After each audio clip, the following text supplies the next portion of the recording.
you're not involved. Don't try to convince yourself that these problems don't affect you at all. Because now it's Lebanon, Azania, Grenada. How many more? Tell me now, how many more? Don't you stand on the sidelines and watch your children go off to war. Don't stand back and wait for this violence to come to your door. Because now it's Chile, Guatemala, El Salvador. How many more? Tell me now. How Peace and love. Welcome to the U.S. Political Prisoner and You. This is the platform of the Northeast Political Prisoner Coalition.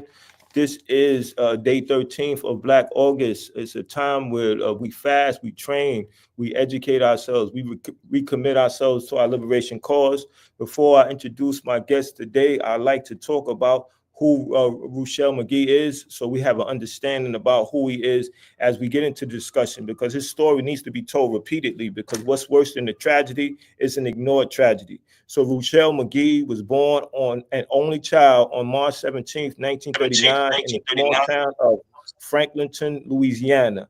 Across the Deep South, Jim Crow laws, white supremacist lynchings, KKK terror, segregation, and legal bias against Black people were common.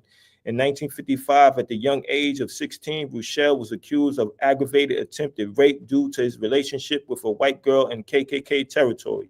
For context, Emmett Till was lynched, mutilated, and murdered in August 1955 for allegedly whistling at a white woman. Magee was given a completely bogus trial with an all-white jury who sentenced him to 8 hard years in the notorious Angola State Prison, a former plantation. In 1962, the state deprived him of his inherited property and ordered that he leave Louisiana and go to Los Angeles. Ruchell was finally allowed to leave Louisiana's dungeons in 1963, so he headed to Los Angeles for a fresh start. Only 6 months later, Ruchell and his cousin Leroy were arrested as they sat with a man named Ben Brown in Brown's car. Brown told police a far-fetched tale that Ruchell and his cousin had kidnapped him in a dispute over a $10 bag of weed, even though the cousins didn't even have the car keys. As the police arrested him, they beat him so badly that he had to be hospitalized for 3 days. But the injustices were only beginning. The racist Superior Court of Los Angeles County railroaded him with the trumped-up charge of kidnapping to commit robbery. There was extreme malpractice from both the prosecutor and a defense attorney, which came to a head with Magee's lawyer pleading him guilty without consent. Ruchell was unjustly imprisoned with a 7 years to life charge for this alleged crime. Ruchell strived to develop his mind in prison, where he learned the rich traditions of African history and liberation struggles. He took on the name Sankey because he felt a connection with the African freedom fighter Sankey, who led a rebellion on a slave ship, La Amistad. Magee won himself a second trial by pointing out that his indictment was improperly joined with his cousin's case, among other improper acts. In 1965, Magee unfortunately faced the same judge that bound and gagged him in the first trial for making lawful objections. In Ruchell's own words, the second trial used fraud to hide fraud, upholding the conviction and shooting his trial down. Magee had gained a reputation in the prison systems as a people's lawyer by doing work like filing the lawsuit for the wrongful death of prisoner Fred Billingsley, who was beaten and tear gassed to death in his cell in San Quentin prison in February 1970. Ruchell's work helped lead to a large settlement for the Billingsley family. After 7 years of torture in California's prison system, he took an opportunity for freedom when it came to him. On August 7th, 1970, Ruchell Magee and William Christmas were among the witnesses for the trial of James McClain, who was on trial for assaulting a guard after the brutal Bensley murder. Jonathan Jackson, the younger brother of prisoner and Black Panther Party Field Marshal George Jackson, attempted to free his brother and the rest of the Soledad brothers by taking control of the courtroom in Marion County Courthouse. Jonathan announced that he was taking over and offered weapons to McGee, Christmas, and McLean. Even though he wasn't aware of the plan at its start, he knew that this could be his last chance to escape slavery and get the world's attention on his unjust conviction. The prison guards opened fire on the group as they left the building, killing Jackson, Christmas, McLean, and the judge, and critically wounding Ruchell and prosecutor. McGee was in prison almost continuously between the ages of 16 and 83. And when he was released in 2023 under California's compassionate release law, he died 81 days later. So that is the story of Ruchell Magee. I guess you would classify him as a prisoner of consciousness and a prisoner of war. So my brother, Baba Ashanti, welcome to our podcast. Appreciate your time. For those who don't know who you are, please let us know. Right on. Thank you, Brother Frank. Thank you. I'm honored to be here, and especially you representing the Northeast Political Prisoners Coalition in the work that y'all do. My name is Ashanti Alston. I'm a former member of the Black Panther Party in the Black Liberation Army. I was captured as a Black Liberation Army soldier in the mid-70s. Whatnot, me and two other comrades. And we have been just like, ever since the days that we joined the Panther Party as teenagers, many of us, we just been carrying on this work. So even now, like from young teenager, this has been my life. And this is the life I hope that others that join the struggle, want to take on, because we ain't giving up until we free. We not giving up.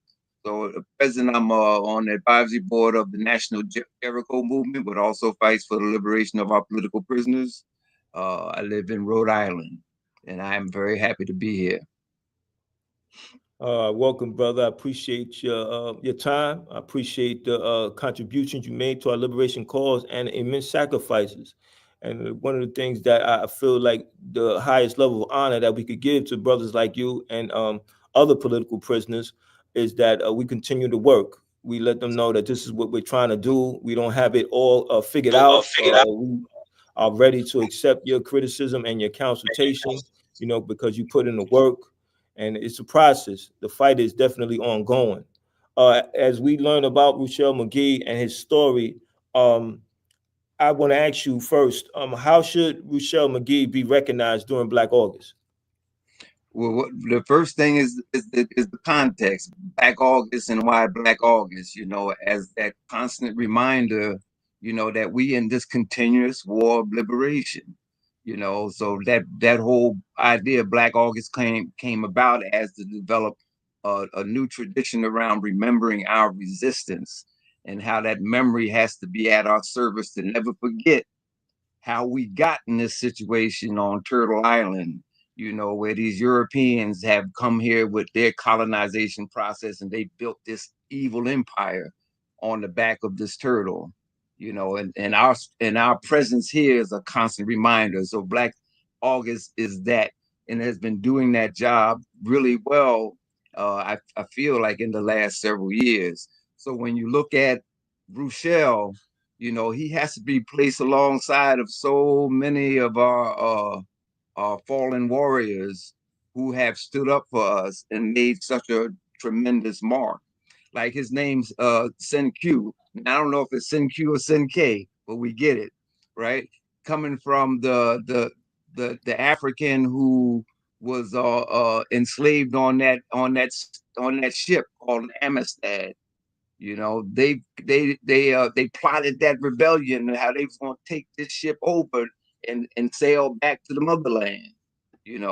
Even the name that he took, shows that he had at some point, decided that his life wasn't going to be that life that this empire had assigned to him. He wasn't going to be that oppressed person in the neighborhood or in the community that was just going to live as if nothing mattered. So when you look at him in that context, and you look at what that Marion County courthouse operation was, it was monumental. It was monumental. You had 17-year-old Jonathan Jackson, young Yeah. brother of our Field Marshal, George Jackson, uh, decide that he was going to take action to liberate these comrades from the courthouse for a much larger operation, And when you look at how they done it, it was really like it it not only struck a blow against this system in terms of them trying to convince us to be docile, but it was like, we're going to do it any way that we can. And Jonathan, in particular, story may not be told, was supposed to have some other help with him when this operation happened, but decided that whatever reasons others didn't show up, this was the plan and this was the way it was going to go. When he came into that courtroom, the first thing he told all of the camera people and everything, you can take all the pictures you want. This is a new day. This is Wow. a new day here, and we're taking charge. So then the guns, you got William Christmas, you got William Christmas and what's the other brother's name? John McClane. They got the weapons and everything. They take the judge, they take some of the jurors and everything. It was a whole plan around what they were going to do. And a lot had to do with possibly being able to force the system to release George and some of the other political prisoners. But they never assumed that once they got out of that courtroom into the van, that them police and guards was going to just shoot up the whole van and kill everybody. They was hoping for a more negotiated situation. Yes. One of the heroic things that even Ruchell did, and it's so much the character of Ruchell, and you explain some of it, it was that it was women jurors in that van. And he tried to cover their bodies when it was obvious that all the bullets being shot in there, they were trying to kill up everybody. And even with that, he's trying to save lives. Yes. That's Ruchell. So even though the operation wasn't successful, it was just the awesomeness of the attempt that showed, just like Nat Turner and others, this Absolutely. empire can be fought, and it can be set with courageous examples that even in defeat, there's a victory for the fighting back spirit. And I think that was so significant about that, and how we got to see Ruchell in that sense as on the same platform as a Nat Turner, as a Harriet Tubman, and even many of our BLA and Panther comrades and others who have given their lives. He's right there, who had never gave up after decade after decade after decade in prison. He never gave up. So that's the kind of what he deserves from us to be highlighted. Absolutely, because one of the things that I find fascinating is that once he became conscious, he decided that he's going to do work while in prison, and he helped those people who needed help. I think that said a lot to his fighting spirit, because he realized that the system was unjust, and he had to stand up. He had to fight back. He didn't get like caught up in the deep depression about his situation. He just said that if anything's going to change, it has to happen at my hands at fighting back. My second question is, what lessons do you think are most important when discussing Ruchell McGee? One, definitely that there's always resistance. There's always resistance. There ain't never been a time that we have not resisted. And it's just us understanding that resistance takes many, many, many forms. It can take outward forms. It can take inward forms. It could take outward forms in terms of that kind of armed guerrilla fight back, or it can take outward forms where you're just going to disobey the law in many other ways. But I want to focus maybe more so on some of the inward forms. And I think especially when we start talking about specific individuals, as a way to understand that we, if there's a way that we can put ourselves in their lives, we can maybe see some of the inner characteristics that made them do what they did, you know. So you got the community, you know, like here he is in that prison, from the Angola to the San Quentin ones, the California ones. At some point, he decides that he's going to go through that Malcolm X transformation. He's going to go from his own Detroit Red to Malcolm X. You know, he's going to take on a different name. He's going to start to redefine even his relationships to his other prisoners in there. That means that a lot of the things that he might have done on a normal day is going to change. They may want to know, man, you in these study groups now. What's going on? We getting ready to play some cards. We can play some spades, you know, or we getting ready to do something on the yard. And it's obvious that he's moving his life in a different way. His whole life is. Yes, absolutely. My brother freezed for a second. He should be back on shortly. But at this point, he's talking about the transformation of Ruchell McGee. And that comes from him being conscious, him realizing that, you know, he's learning more and he has to evolve and he has to be the example of what he wants for his people. Ruchell McGee spent the majority of his life in prison. But while in prison, he decided that he's going to stand up and organize. He's going to be a defense for people who need his defense. He provided documentation legally for those who needed it done. That's what impressed me a lot about him, because he was accountable in prison and allowing himself to be in a position to stand and fight back against an unjust system. You know, Ruchell McGee, there's quotes that are associated with him, and I think these quotes are very important to deal with because it lets you know his frame of mind. That is, it says, "I'm still fighting to get the truth to the real people who want growth in the human race. Truth is the right medicine. We must fight to win." So when you hear this truth, you can apply it today in 2025 to anything that's going on. Our brothers and sisters who are fighting against ICE, you know, we have to fight against that because that is sabotaging our self-determination, our right to exist on our own terms. So you saying that you are going to stand up and fight because you have a responsibility to do so. And another quote that the brother had, it said, "Slavery 400 years ago, slavery today, it's the same, but with a new name." When I hear that, I think about the prison industrial complex system. So Ruchell McGee is in prison majority of his life. So when he says this statement, he is telling you from a prisoner's point of view, a brother who understands that, you know, this is taking advantage of the people, the common people, working class people while they're in prison. You think about what they're being paid, think about corporations who are benefiting for the slave labor. So Ruchell McGee is putting that word out to the people, letting the people know about what's going on in the prison industrial complex system, and the fact that this idea or this issue must be confronted and it must be dealt with. Please pardon me as my guest has a technical difficulty, but you know, we must continue the program. We must be very committed to this work because we have to have ongoing discussions about political prisoners, especially in Black August, you know, because Black August is a time that is dedicated to political prisoners.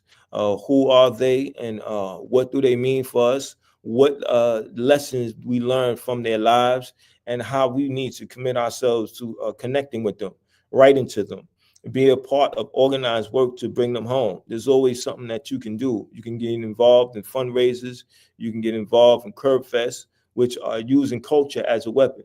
Having an event, a program in your community that benefits political prisoners is allowing them to feel appreciated, to experience that sense of gratitude, right? To know that, you know, what I've done isn't done for nothing. Somebody somewhere appreciating what I've sacrificed so much for. And Russell Maroon Schultz, that's another political prisoner that gave so much of himself. Hey, you back on, brother? Yeah, man, just my internet just went out just like that. Yes. I'm sorry that happens, but we got to continue. You know, Yes. so I was Okay. I don't know where you was at, but I could go on to the next question if you want. Sure. Yes. All right. So the next question was, when educating the youth on Ruchell McGee, what do we want them to learn the most? Okay. Well, always that, our presence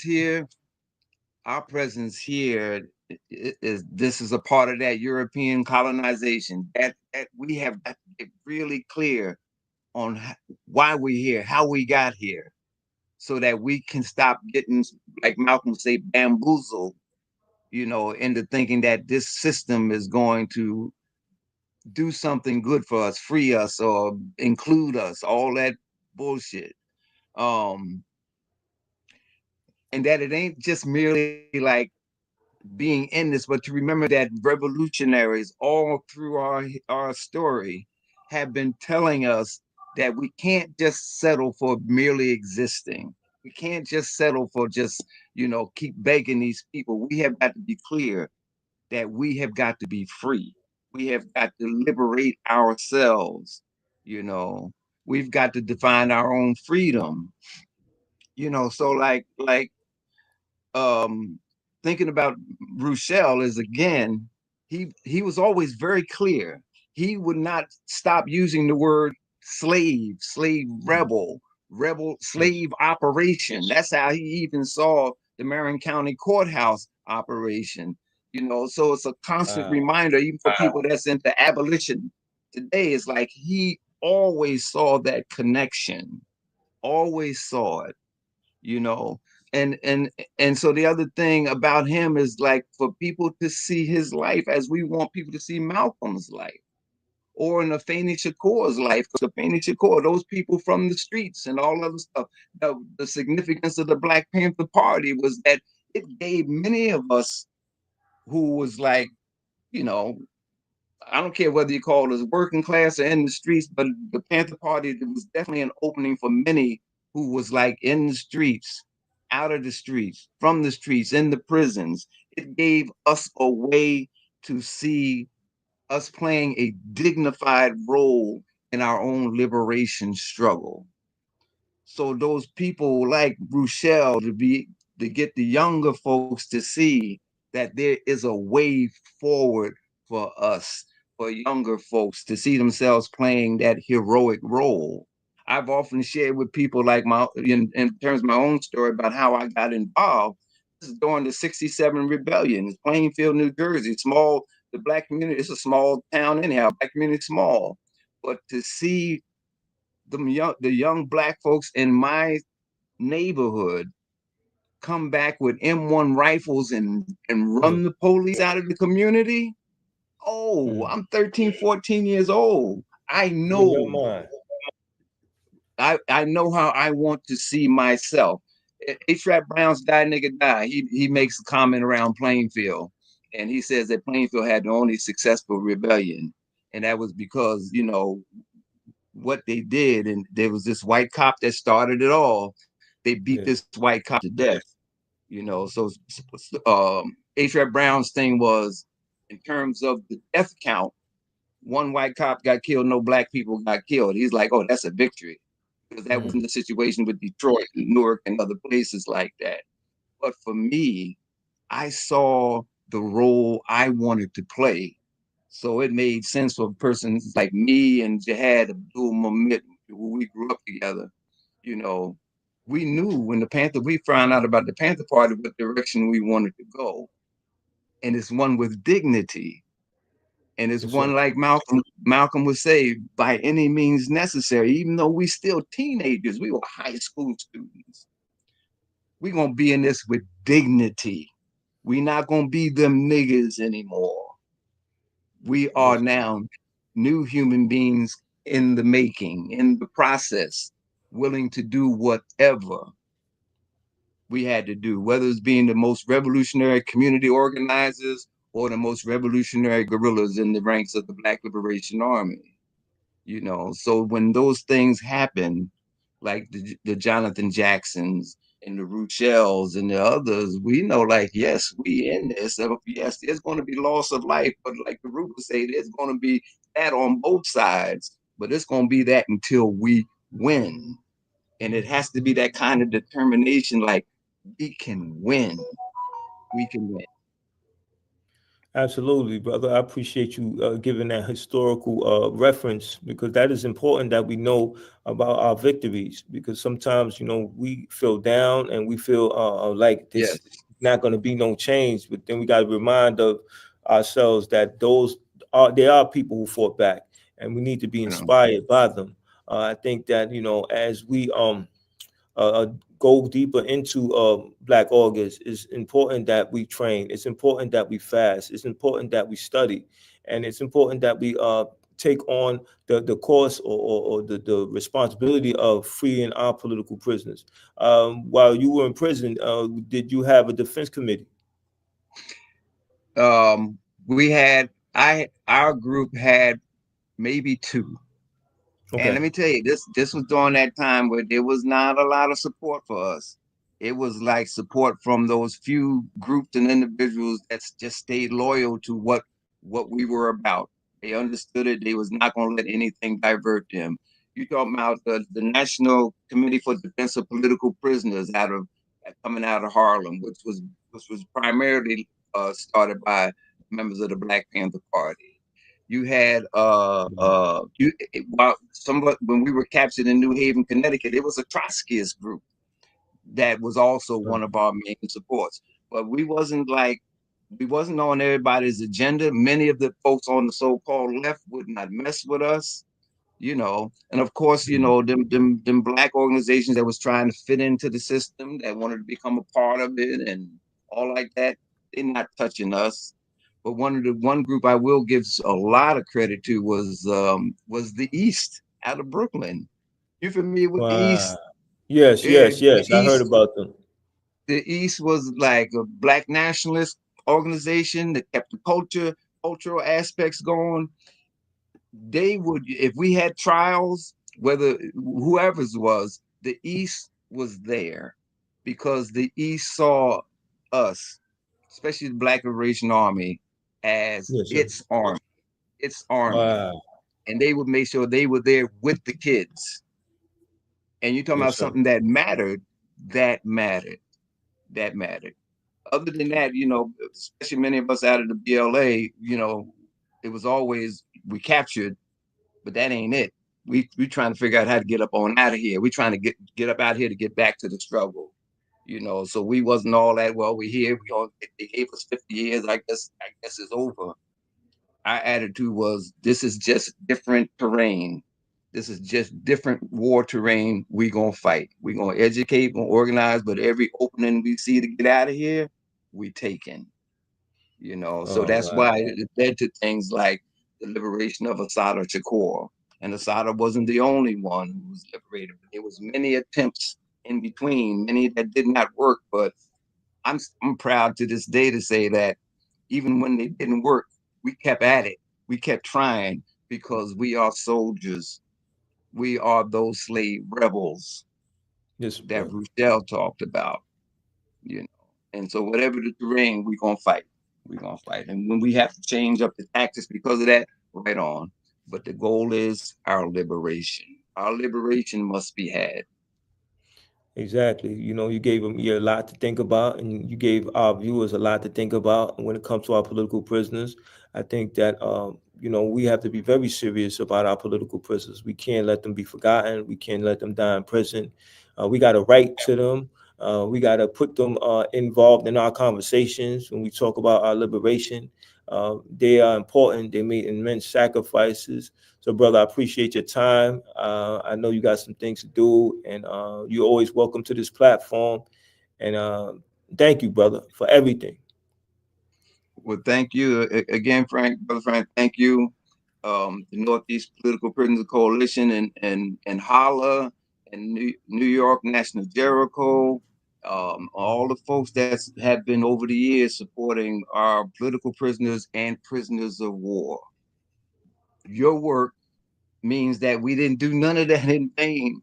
Y'all are carrying this on, you know, so we thank you, and we're just glad that it can be intergenerational this time. So let's do it. Let's keep doing it. Yes, brother. You know the call. What's the call? Free them all. Free them all. Never see Indians live proud and free before the oppressor's slavery. Black people live proud and free. How many more? Tell me now. How many more?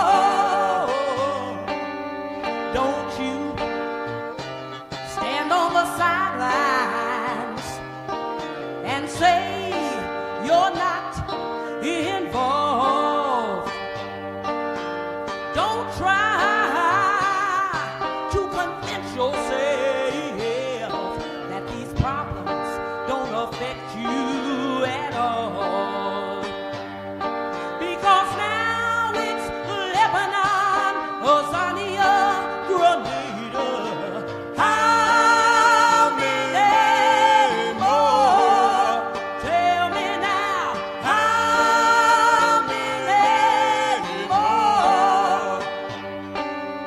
Don't you stand on the sidelines and watch your children